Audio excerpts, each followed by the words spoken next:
आपने देखा मुज़ाकरात हुए कि दुनिया जान के सैटेलाइट नक्शे शेयर करेंगे आपस में। तक बीजेपी के लीडरों का कहना है कि जी अमेरिका को चाहिए कि चाइना पे हमला करे और पाकिस्तान को हम निपट लेंगे। फ्रांस एक बड़ा इंपॉर्टेंट मुल्क है यूरोपियन यूनियन का, जर्मनी के बाद। अगर आप समझते हैं कि वो इसी तरीके से रवैया होगा तो हमारे साथ खड़े होंगे।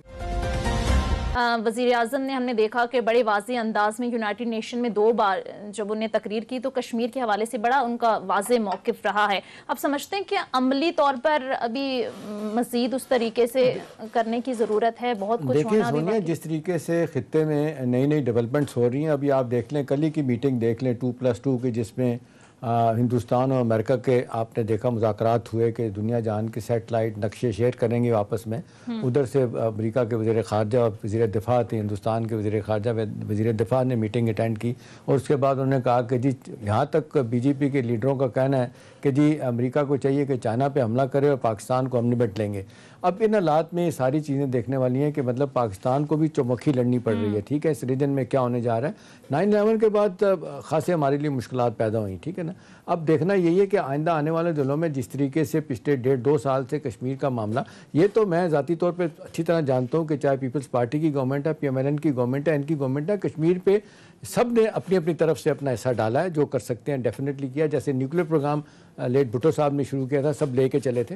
अब अहम बात यह है कि मेरा ख्याल है जो शैला साहब से भी पूछने वाली है और परवेज साहब से भी, कि भी क्या वजह है कि दुनिया जो है ना वो साउथ सूडान में अगर क्रिश्चियन कम्युनिटी के लोग अलहदा होना चाहते हैं तो उनको अलहदा मुल्क बना के दे दिया जाता है। ईस्ट तमूर में हम देखते हैं इंडोनेशिया, वहाँ पे क्रिश्चियन ज़्यादा थे, उनको अलहदा एक गोली चलाए बगैर आज़ादी दिलवा दी। तो क्या वजह है कि परवेज साहब इस हवाले से माजरत के साथ कहते हैं कि जी जो एक माजरत खान लहजा अभी भी हम यूरोपियन यूनियन के पार्ट पे देखते हैं वो अपनी जगह है। अब ये फ्रांस के आप देख लें खाकों के हवाले से भी उनको बड़ी तकलीफ है। मैक्रोन साहब कह रहे हैं जी पाकिस्तान और टर्की जो है ना वो हमारे मामलात में मुदाखलत कर रहे हैं। तो इन हालात में आप देख लें फ्रांस एक बड़ा इंपॉर्टेंट मुल्क है यूरोपियन यूनियन का, जर्मनी के बाद।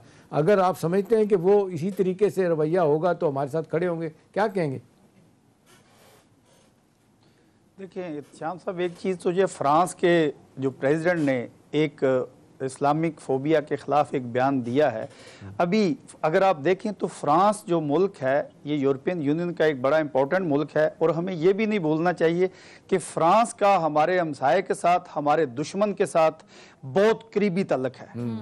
यानी कि रफ़ाल तैयारों से लेकर हर चीज़ पर हमें उसको इस तरफ देखना चाहिए कि अभी दुनिया में 1.25 अरब आबादी मुसलमानों की है, तो मुसलमानों को एक जा तो होना चाहिए। अभी हम बात कर रहे थे कि ये कश्मीर का मौक़िफ़ OIC में जब हम कभी भी कश्मीर का मसला लेकर गए हैं, और ये वही OIC है जिसने इंडिया की वज़ीर ख़ारजा को अपना चीफ गेस्ट रखा था।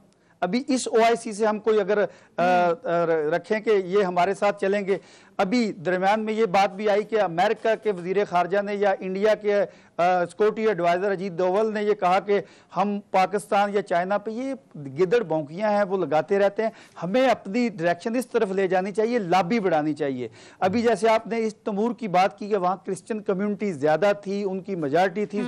अभी हमें ये देखना है कि OIC कम से कम अगर मसला कश्मीर पर OIC के जो 51-2-3 कंट्री हैं ये यक जुबान हो जाए तो मैं आपको बताता हूं कि इसका एक्शन और रिएक्शन क्या होता है। और इसी तरह अगर फ्रांस के सदर ने ये मुसलमानों के खिलाफ या हाकुम वाला जो मसला वहां हुआ है, हम जितनी मजम्मत करें उतनी कम है, लेकिन अगर हम एक साथ होकर यक जुबान होकर 53 कंट्री मुसलमानों के एक जुबान होकर बोले तो शाम तक इसका रिजल्ट ले लेंगे हम लोग, इसका रिजल्ट मिल जाएगा। अभी हमारा ये है कि हम अभी ठीक है शैला रज़ा साहिबा, इसी बात को मैं आपकी तरफ लेकर जाऊंगी। हमने देखा कि 2018 में यूरोपीय यूनियन की अदालत ने ये जजमेंट दी थी कि गुस्ताखाना खाके आज़ादी इज़हार राय नहीं है, लेकिन अब फ्रांस में जो ये मामला हुआ और जिस तरीके से हुकूमती सरपरस्ती इस मामले को हासिल हुई, इस पर कॉमेंट कीजिएगा। और OIC का किरदार, जिस तरह से परवेज साहब ने भी बात की कि सिर्फ बयानात तक ही महदूद है,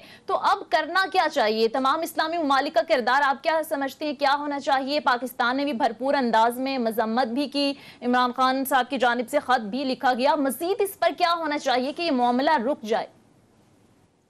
अच्छा, जहाँ तक परवेज साहब की बात है, इससे तो कोई दो राय नहीं हो सकती और हमें OIC का किरदार नजर आ रहा है। और फ्रांस ने जिस तरह से हरकत की है उस फैसले के बावजूद उसमें भी हमने देखा कि ऐसा लगा कि सिर्फ टर्की को और पाकिस्तान ही को तकलीफ हुई है और बाकी किसी को नहीं हुई, या दूसरों ने ये समझ लिया कि भाई इनको नहीं रोका जा सकता। तो वाकई with in the Muslim countries जो है कोई इत्तेहाद नहीं है और सारा मसला अपनी मईशत को बेहतर करने का है और सब जो है अपनी मईशत के जरिए ताकतवर होना चाहते हैं और उसमें हम जिनको इस्लाम का किबला और किला समझते थे वो भी किरदार अपना अदा नहीं कर पा रहे हैं। चाहे फलस्तीन का मामला हो कि इसराइल ने वहाँ पे क्या किया और क्या हुआ, हम वो चीज नहीं देख सके। और अमेरिका का किरदार इसराइल के साथ तल्लुकात बढ़ा रहे हैं। अब देख लें जिस तरीके से तस्लीम करने की बातें हो रही हैं, सूडान भी मान गया है, यूएई भी तैयार हो गया है, सऊदी अरब का भी कहते हैं नरम गोशा है, तो वो तो मुझे नहीं लगता कि कश्मीर और मुसलमानों के हवाले से कोई इतना स्ट्रॉन्ग रवैया उनका हो सकता है। कश्मीर की ऊपर जो हम कहते हैं कि यूएनओ का किरदार बनता था, वहाँ की जो एक रेजोल्यूशन है उस पर आज तक अमल नहीं हुआ और जो एक तहरीक जो है जो कि राइट ऑफ सेल्फ डिटर्मिनेशन की हक खुद इरादियत की है उसको कभी जो है वो जिहाद और इस्लामिक कलर लगाया गया और सब। और बदकिस्मती यही कि हमें मुस्लिम कंट्रीज की सपोर्ट हासिल नहीं है तो हम दूसरों की क्या बात करें। और वक्त के साथ साथ पाकिस्तान में जो मुख्तलिफ हुकूमत रही उनका स्टांस जो है वो तकरीर और छोटी छोटी एक्टिविटीज तक ही रह गया। और मुझे याद है अच्छी तरह कि जब मोहतरमा की हुकूमत आई तो 5 फरवरी ज़ियाउल हक खत्म कर चुका था, उसको छुट्टी नहीं होती थी और मैं स्टूडेंट लीडर से नई प्रैक्टिकल पॉलिटिक्स में आई थी। आप ये कह रही हैं कि किरदार जो है सिर्फ बयानात तक ही महदूद रहा है, लेकिन नाज़रीन ये मसला किसी एक मुल्क का मसला नहीं है बल्कि पूरी उम्मत मुस्लिमा का मसला है जिस पर यकजा होकर आवाज उठानी हो। कह रही है कि बहुत कुछ करने की जरूरत है इस मसले को लेकर। परवेज इकबाल साहब, मैं आपकी तरफ आऊंगी। मकबूजा कश्मीर की जो सियासी क़यादत है बशमूल फारूक अब्दुल्ला, महबूबा मुफ्ती, जो एक ज़माने से हम देख रहे हैं कि भारत के गुण गाते आ रहे हैं, अब हम देख रहे हैं कि वो भारत से नफरत का इजहार कर रहे हैं, तो आप समझते हैं कि क्या इनका कश्मीरियों के जबर के सामने खड़ा होने से कश्मीरियों का केस मजबूत होगा? मैं आपको बताऊं जी कि ये जो फारूक अब्दुल्ला या महबूबा मुफ्ती हैं, मैं तो ये कहता हूं कि इन लोगों का अभी अगर ये इंडिया के ख़िलाफ़ कोई बयान देते हैं, मैं तो उसको अहमियत इसलिए नहीं देता हूं कि जब इनसे वो जो इनको फैसिलिटेट किया गया था, ये हुकूमत में थे, जब ये जुल्म कर रहे थे, जब इनसे इनकी प्रोटोकॉल वापस लेगी तो अभी इनको पता चला कि ये कश्मीर केस में कुछ इंडिया ज्यादती कर रहा है। हमें जो हुर्रियत लीडर हैं, हमें उनको मौक़िफ़ को लेके आगे चलना है। हमें उन माओं को सलूट पेश करना है जिन्होंने अपने बच्चों का जो जस्से हाकी है उनकी मैयतें जो हैं सब्ज़ हलाली परचम में वो दफना रहे हैं। हमें उनका साथ देना है, उनका मौक़िफ़ सुनना है, ना कि फारूक अब्दुल्ला का और मखदूमा वो जो महबूबा मुफ्ती है उनका नहीं, बल्कि उनका तो जो अभी कभी ये भी बहुत बड़ी कामयाबी आप देख लें। फारूक अब्दुल्ला जिस तरीके से कांग्रेस में रहते हुए आज वो जिस तरीके से अपने आप को अलहदा कर रहे हैं और इसी तरह से उनके साहबजादे उमर अब्दुल्ला और महबूबा मुफ्ती, ये भी बहुत बड़ी कामयाबी है कि एक तरफ आप देख लें हुर्रियत के लोग हैं और दूसरी तरफ वो जो कांग्रेस के लोग हैं वो भी कहते हैं अब फारूक अब्दुल्ला जैसे। ये तो हमारे और आपके मौक़िफ़ की तायद है कि भाई जो उनके साथ थे वो भी पीछे हट रहे हैं। मेरा नहीं ख्याल कि आप इनको अगर हम इनकी आवाज़ों में आवाज़ें मिलाई जाए तो कश्मीर की आज़ादी के लिए बहुत कुछ हो सकता है। जी हाँ, नहीं इत्शाम साहब, मैं आपको ये बात बताऊं कि जब ये 370 और 35A जब ये उन्होंने यूनियन में कर दिया तो इनको याद आया जुल्म तो इससे पहले भी वही हो रहा था जो अभी हो रहा है। 5 अगस्त से तो इन्होंने एक दोबारा जो है क्या कहते हैं गासबाना दोबारा कब्जा किया।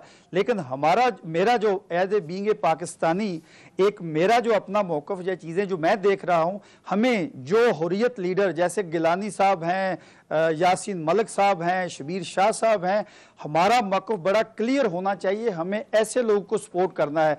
जैसे अभी मैडम ने कहा कि जुल्फ़कार अली भट्टो साहब ने या मोहतरमा बेनज़ीर भट्टो में ये जो 5 योम यकजहती कश्मीर हम मनाते हैं, ये मोहतरमा बेनज़ीर भट्टो साहिबा का और काजी सैन अहमद ने ये इक़दाम शुरू किया था। अभी हमें ऐसे इक़दाम की तरफ आगे जाना है। तनकीद उन चीज़ों पे करनी चाहिए। देखें, अभी अगर प्राइम मिनिस्टर ने यूनाइटेड नेशन में अच्छी तकरीर की, उसको हमें आन करना चाहिए। सही। अगर वो उन्होंने कानून साज असम्बली में खड़े होकर कहा मैं कश्मीर का सफीर हूं, हमें आन करना चाहिए।